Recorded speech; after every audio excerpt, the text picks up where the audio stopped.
The Napleton Sports Desk with Sports Director Scott Lepper. Ever since getting battered in San Francisco last January, the Packers have waited a year for this Sunday. Another shot at getting to the Super Bowl, but this time against Tom Brady's Buccaneers. Now, I said last week the Rams were the type of team that could beat the Packers. Physical, a strong defense, a solid run game, but they didn't have an elite quarterback. The Buccaneers are physical. They have a top-flight defense that ranked in the top 10 in the NFL in every major category, including sacks and takeaways. They have two super-fast linebackers in Devin White and David Labonte who have a chance to keep pace with the Packers' offensive weapons.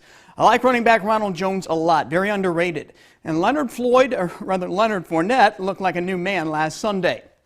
And the Buccaneers, of course, have Brady, and he and Gronk will not be bothered by a cold and the snow on Sunday. Yeah, this is one tough matchup for the Pack. This is going to be a nail-biter. Turnovers will be huge, but it's the Packers' year and Aaron Rodgers' year. I've got them beating the Bucs 24-21, fairly low-scoring game. It's on to Tampa for the Pack. In the AFC game, I have the Chiefs defeating the Bills 27-21. No concussion for Patrick Mahomes, and the way he's moved in practice the last 2 days, his toe doesn't seem to be hindering him much.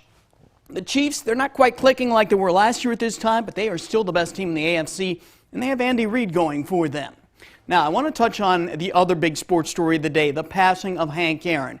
He might be one of the most overlooked superstars in baseball history. That sounds crazy, despite the fact that he is second on the all-time home runs list, first in RBIs, and third in base hits.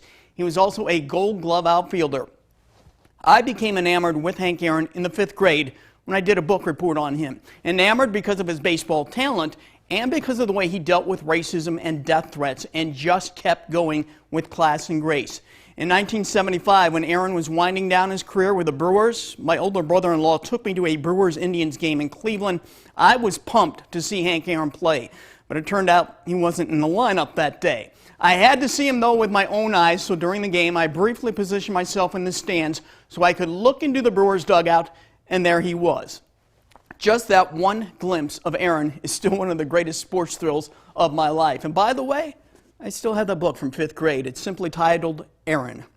That's my take. We'll be right back.